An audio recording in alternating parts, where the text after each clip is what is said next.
Le but de cette vidéo va être de t'expliquer comment on lit un tableau sur les contributions à la croissance. Alors, c'est quoi un tableau sur les contributions à la croissance? En fait, c'est quelque chose qu'on va trouver dans le chapitre sur la croissance. Et le but, c'est d'essayer de comprendre, en fait, comme on peut le voir sur ce tableau, quels sont les différents facteurs et dans quelle proportion ils influencent la croissance économique. Donc, ça démarre toujours ce genre de tableau par une colonne ou une ligne qui va nous parler du taux de croissance économique. Donc là, on la retrouve ici dans le tableau. Et comme on peut le voir, c'est en pourcentage. Je vais prendre l'exemple de l'Espagne. Donc si on prend l'exemple de l'Espagne, ce taux de croissance économique, c'est un classique en économie. Il signifie quoi en fait? Il signifie que le PIB de l'Espagne a connu une augmentation de 3,5%. Donc ça, c'est la donnée de départ. Le PIB espagnol en 2017 a augmenté de 3,5%. L'Espagne a donc produit un 3,5% en plus de biens et services au cours de cette année par rapport à l'année précédente. Alors après, ce qui est intéressant, c'est de comprendre cette croissance, d'où elle peut venir. Et c'est pour ça qu'on a l'idée de contribution. Alors, la contribution, on a à la fois ce qu'on appelle les facteurs de production. Alors, les facteurs de production, c'est quoi? C'est le facteur travail et c'est le facteur capital. C'est les deux facteurs de production que n'importe quelle organisation productive va combiner pour produire. Donc on va mesurer la contribution de ces facteurs, puis on va mesurer aussi la contribution de ce qu'on appelle la PGF, la contribution globale des facteurs. C'est ce qu'on voit ici, c'est cette colonne. Alors, les deux premiers facteurs qui sont ici, je vais les appeler petit 1, petit 2, en fait, vont consister à mesurer à la fois leur taux de croissance, mais l'influence sur le taux de croissance économique qui va être liée à leur poids dans la combinaison productive. C'est-à-dire qu'on prend le poids du facteur travail dans la combinaison productive, on regarde de combien il a augmenté, et on fait un calcul, et par exemple pour l'Espagne, on trouve 2,1. Mais attention, il ne s'agit à aucun moment d'un taux de croissance du facteur travail. C'est bien le taux de croissance du facteur travail multiplié par le poids du facteur travail dans la combinaison productive. Et la même chose, le facteur capital, ici, ça va être 0,6. Alors, si on le décompose dans un tableau comme ça, on va dire que le taux de croissance économique en Espagne, c'était 3,5%. Donc, on va avoir le facteur travail qui influence, comme on l'a vu, pour 2,1. Et ce qu'on a ici, c'est 2,1 points de pourcentage. Pourquoi? Parce que c'est surtout pas le taux de croissance, 2,1, c'est pas le taux de croissance du facteur travail. Le facteur travail a beaucoup augmenté, mais attention, pour qu'il influence le taux de croissance, on va tenir compte de son poids en fait dans la combinaison productive. Du côté du facteur capital, on va avoir donc comme on le voit ici 0,6. Donc à chaque fois je peux mettre un plus, c'est une influence positive, c'est-à-dire que le facteur capital a augmenté, les entreprises, l'État ont investi et acheté du capital, construit des bâtiments, acheté des machines, etc. Et multiplié par le poids et l'influence du facteur capital, ça correspond à une influence de 0,6 points sur les 3,5. Et enfin, un dernier facteur, la PGF. La PGF, comme on peut le voir ici, a une influence de 0,8. 0,8 points de pourcentage. Donc en fait, ça veut dire quoi concrètement? Ça veut dire que le 3,5, il va être égal au 2,1 points. Il y a 2,1 points sur les 3,5% qui viennent du facteur travail, plus 0,6 points qui viennent du facteur capital, plus 0,8 points qui viennent de la PGF. Donc c'est ça qu'il faut que tu comprennes, c'est que ici on a bien un taux de croissance, donc on a bien calculé un taux de variation.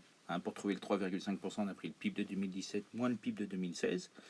On regarde donc de combien a augmenté le PIB et on divise par le PIB de 2016. Et ça nous dit que on produit 3,5% de biens en plus. Alors que ici, j'insiste, pour ces trois contributions, ce ne sont pas des taux de variation, des taux de croissance, ni de la PGF, ni du facteur de travail, ni du facteur capital. C'est-à-dire qu'il y a leur taux de croissance, mais c'est proportionné ensuite au poids du facteur dans la combinaison productive. Alors finalement, comment se lit le document? En fait, c'est assez simple. On va dire que le PIB espagnol a augmenté de 3,5%. Et si on doit faire une phrase, par exemple, avec ce 2,1, on va écrire la hausse du facteur travail, puisque l'influence a été positive, comme on l'a vu là. Donc la phrase, ça va donner la hausse du facteur travail a contribué pour 2,1 points de pourcentage à la croissance de 3,5% du PIB espagnol. Je répète, la hausse du facteur travail a contribué pour 2,1 points de pourcentage à la croissance économique de 3,5% en Espagne. Et la structure de phrase sera exactement la même avec le facteur capital ou avec la PGF. Alors, une fois que j'ai dit ça, donc j'ai bien expliqué donc, comment se lisaient les différents chiffres qui sont dans ce tableau. Le but maintenant, c'est peut-être d'aller un tout petit peu plus loin et essayer de te faire comprendre à travers un exemple simple comment on calcule une contribution à une croissance. Donc là, on fait pour la croissance économique, mais en fait, le but, c'est de te montrer qu'on peut le calculer dans n'importe quel cadre. C'est-à-dire qu'on a une croissance globale d'un chiffre et on regarde la contribution des différentes parties de cet ensemble à la contribution du groupe global. Alors là, ce que je viens de dire, c'est peut-être pas du tout clair, c'est pas grave. Je vais essayer d'être plus clair avec mon exemple. Donc imaginons qu'on a un groupe de 100 personnes. D'accord ? Ce groupe passe, je sais pas, 5 ans plus tard à 150 personnes. Dans le premier groupe de 100 personnes, on a donc 60 filles, 40 garçons. Ok ? Donc si je dois calculer le pourcentage de filles, donc on a bien ici 60% de filles, puisque 60 sur 100, ça fait pile 60%, c'est pour ça que j'ai choisi ces chiffres simples. Et ici, on a bien 40%. Donc on a 100 personnes, dont 60% de filles, 40% de garçons. Alors c'est important, on a deux parties, j'aurais pu en mettre 10, ça revenait au même, avec la couleur des cheveux ou ce que vous voulez, mais là j'ai pris filles-garçons, donc j'ai que deux sous-parties, mais elles ne sont pas de même poids. D'accord ? Et elles vont passer, donc le nombre de filles, alors je vais commencer par l'ensemble. L'ensemble, il passe de 100 à 150 personnes. Donc si on calcule le taux de croissance, on est d'accord, c'est plus 50%. Comment j'obtiens ? Je fais 150 moins 150 divisé par le chiffre de départ, 100. Donc je trouve bien 50%. Donc là, taux de croissance, il va être égal à 50%. Donc l'ensemble du groupe a augmenté de 50%. Maintenant, je vais essayer de calculer la contribution faite de la hausse des filles à ces 50%. Donc il faut que je calcule de combien a augmenté le nombre de filles. Le nombre de filles, 90 moins 60, 30. 30 sur 60, ça fait également plus 50%. D'accord ? Donc le nombre de filles a augmenté de 60%. Si je regarde les garçons, ils passent de 40 à 60. 60 moins 40, 20 sur 40, ça fait aussi plus 50%. Ok. Maintenant, ce que je vais calculer, c'est la contribution. Donc les 50% ici, en fait, ils vont être égaux à quoi ? Ils vont être égaux à 50%, mais fois 0,6. Pourquoi 0,6 ? 0,6, c'est 60 divisé par 100, c'est-à-dire c'est leur poids dans le groupe au départ. Ok. Donc ça, c'est la contribution à la croissance du groupe, de la croissance du nombre de filles, plus 50% fois 0,4. 0,4, c'est les 40% de garçons. Ça va me donner quoi ? Ça va me donner 50%. Ça va être égal à 6 fois 50, donc ça va me faire 30 points. Donc il y a 30 points sur les 50% qui viennent de la hausse, alors 30 points de pourcentage, qui viennent de la hausse du nombre de filles. Et plus, là j'ai 50 fois 0,4, donc ça va faire 20 points de pourcentage qui viennent de la hausse du nombre de garçons. Alors, il n'est pas très clair mon tableau, mais bon, en reprenant la vidéo, si tu reviens en arrière, je pense que ce sera assez clair. Donc, qu'est-ce qu'on constate au final ? Et ça, c'est important que tu le vois. Ce qu'on constate, c'est que sur les 50% de hausse du groupe, il y a 30 points qui viennent de la hausse du nombre de filles et 20 points qui viennent de la hausse du nombre de garçons. Et en fait, c'est logique que les garçons contribuent moins à la croissance puisqu'ils ne sont que 40% du groupe. Et donc c'est comme ça qu'on construit les contributions à la croissance. Et c'est bien important ici de bien voir que ce n'est pas un taux de croissance, les 30 points, parce que le taux de croissance, il est de 50%, on le voit ici, d'un groupe qui pèse 60%, ça fait une influence de 30 points sur les 50% qui sont. Je te prends un autre exemple, juste pour que tu comprennes vraiment bien le mécanisme. Donc là, on passe de 100 personnes à 170 personnes, donc ça fait plus 70%. Ok ? 60 à 90, ça fait plus 50%. Ok, 40 à 80, 80 moins 40, 40, 40 sur 41 fois 100, c'est plus 100%. Donc là aussi, hein, c'est pour prendre un deuxième exemple pour qu'on voit. Donc les 70% de taux de croissance, ils vont s'expliquer comment? Ils vont s'expliquer par 50%, ça c'est le taux de croissance des filles, plus le poids des... Pardon, alors je reviens en arrière.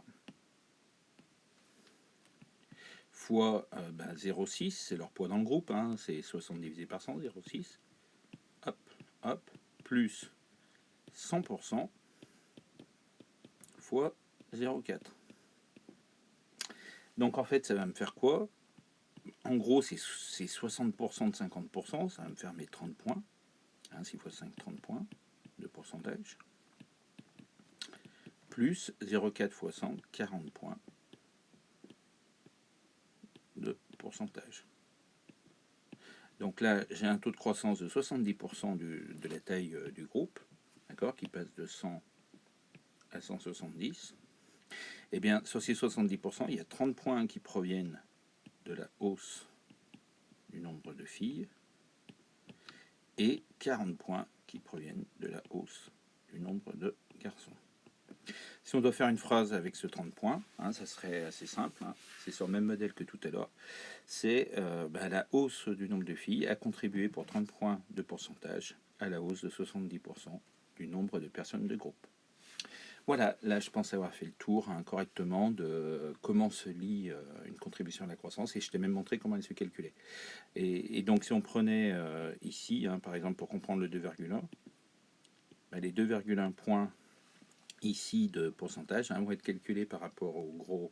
Alors c'est des calculs assez complexes hein, parce qu'il faut des données agrégées, enfin bon il y a tout un problème statistique, mais en gros on va mesurer la hausse du facteur travail plus son poids dans la combinaison productive pour déterminer ce chiffre de 2,1. Voilà. La dernière chose que je voulais ajouter, je vais le faire à travers cet exemple, c'est que de temps en temps, on peut avoir une contribution qui est négative. Par exemple, on le voit en 2017, en France, on voit moins 0,1. Ça veut dire quoi en fait? Ça veut dire que le facteur travail a baissé. Alors pourquoi il a baissé? Ça peut être, je sais pas, le passage de 39 heures à 35 heures par exemple dans un pays. Ça peut être que plus de gens se retrouvent à la retraite, que de gens qui arrivent sur le marché du travail. Enfin bon, il peut y avoir plein de facteurs. Donc là, la phrase, ça va être la baisse du facteur travail, hein, ou alors la variation du facteur travail a fait baisser le PIB de 0,1 point de pourcentage. Enfin, excusez-moi, alors je recommence, là, ma phrase n'est pas exacte. Donc la baisse, non, excusez-moi, la variation du facteur travail a contribué à faire baisser de 0,1 point de pourcentage la croissance économique française de 2,2%. Ça veut dire quoi? C'est que la quantité de facteur travail, comme elle a diminué, elle a plutôt contribué à faire baisser la croissance. Hein, c'est assez simple, pour produire davantage, c'est soit on utilise plus de facteurs de production, plus de facteurs de travail, ou plus de facteurs capital, ou alors on est plus efficace. Hein, c'est la fameuse PGF. Au passage, j'en profite pour faire une petite analyse. Si on prend sur 2017, c'est assez intéressant, hein, on voit que la croissance française de 2,2% est obtenue essentiellement avec la PGF. Ça veut dire quoi? C'est-à-dire que la croissance est intensive. C'est surtout par l'efficacité de la combinaison productive hein, que la croissance est forte, hein, puisqu'on voit que le facteur travail a plutôt contribué à baisser. Dernière chose importante à signaler, quand on a analysé un tableau de ce type et qu'on doit comparer plusieurs pays, on ne peut pas comparer les contributions de deux pays à la croissance différente. Par exemple, là, on voit que l'Espagne est à 3,5, la France est à 2,1. Ça n'a pas de sens, je sais pas, de comparer par exemple ce chiffre et ce chiffre. Pourquoi? Parce que ces chiffres sont calculés par rapport au taux de croissance. Et comme le taux de croissance ici est 3,5 et ici 3,2, comparé ce 1,6 et ce 0,8, ça n'a pas de signification. Comme je viens de vous le signaler, le 1,6 ici signifie que disons que la hausse de la PGF a contribué très fortement à la croissance française. Parce que 1,6 sur 22, donc 16 sur 22, ça fait 8 sur 11. Donc en gros, on est presque à 80% de la croissance française qui est intensive. Donc c'est énorme. Ici, on a 0,8, mais attention sur 3,5. Donc même si on avait, imaginons que j'ai également 1,6, 1,6 sur 3,5, c'est pas du tout 80% de 3,5. Donc ça n'a pas de sens en fait de comparer ces chiffres, hein, parce que le poids, enfin, comment dire, la croissance finale n'est pas du tout la même. Donc faut éviter. On pourrait le faire éventuellement ici entre la France et les États-Unis. Pourquoi? Parce que 2,2, 2,1, comparé sur un 6 à ce 0,7, ça serait beaucoup moins choquant, hein, puisque le taux de croissance est le même. Donc là, on pourrait en effet comparer les chiffres qui sont là pour la France et les États-Unis. Après, c'est mieux d'analyser en général les différentes contributions, toujours par rapport au taux de croissance du pays, pour éviter les confusions. Et voilà.